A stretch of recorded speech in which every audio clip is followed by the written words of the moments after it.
les exemples, les faits, les enseignements que renferme la Bible révèlent l'esprit de Jésus à ceux qui vraiment veulent être rendus conformes à lui en sa mort. La vie de Jésus mourant révèle ce que doit être la nôtre.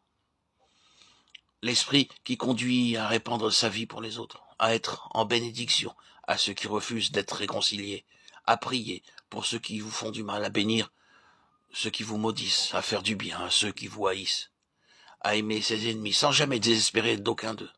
Bref, l'esprit qui conduit à agir pour les autres, comme Christ a agi pour nous.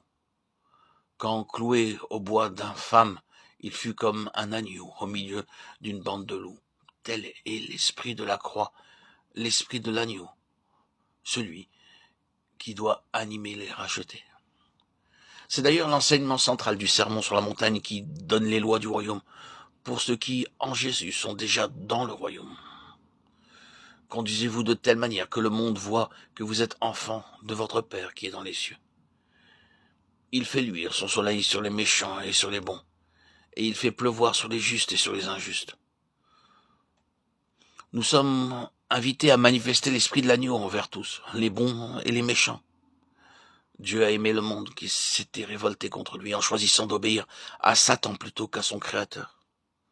Dieu a donné ce qu'il avait de meilleur, son Fils unique, pour sauver ce qu'il y avait de pire. Unis au Seigneur ressuscité, nous devons aimer. Nous n'avons pas à ignorer ou à fuir ceux qui nous haïssent et nous persécutent, mais nous devons les aimer. Que l'inimitié subsiste chez les enfants de Dieu, c'est possible, mais qu'il n'y ait pas d'inimitié mutuelle. Si d'autres vous traitent en ennemis, laissez triompher en vous l'esprit de la croix. Gardez le silence, attendant que Dieu lui-même agisse. Quelqu'un a écrit « Il m'est arrivé de fuir une situation intenable. Dieu m'a montré que je devais retourner d'où je venais. Mais à ce jour, ceux que j'avais fui n'ont pas changé. L'inimitié est toujours la même, et je n'ai rien pu arranger. Cependant, la croix demeure le terrain et le moyen pour détruire l'inimitié. Il faut aimer quand même ceux qui refusent d'être réconciliés. Une vie patiente, fidèle, silencieuse, vécue quotidiennement pour eux, amassera des charbons de feu sur leur tête. Romains 12:20. Tôt ou tard, les charbons, les remords feront l'œuvre nécessaire et la brèche sera réparée. Ainsi nous le constatons. À nouveau, il faut que l'œuvre accomplie par le Seigneur au calvaire soit comme reproduite constamment dans nos vies.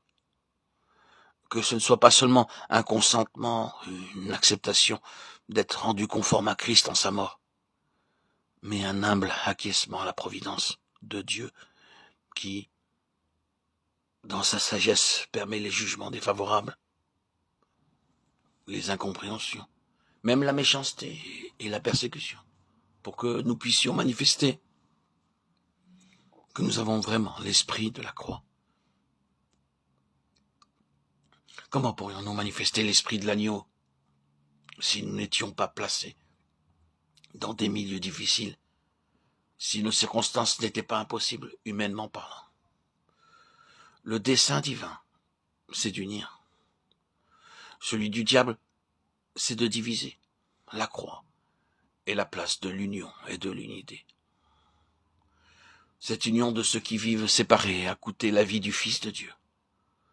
Sachons entrer dans le but qu'il poursuit, vivre pour cette unité qu'il a si chèrement achetée, plantée en lui, vivant de lui.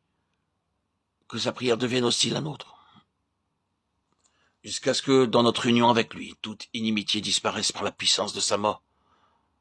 Parce que nous aimons l'Église comme il l'a aimée, et que nous sommes prêts à achever en notre vie les souffrances de Christ pour son corps, l'Église.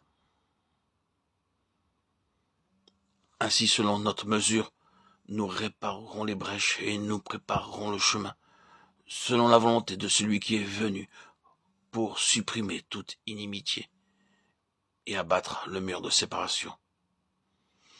Alors, le cœur de Jésus sera satisfait.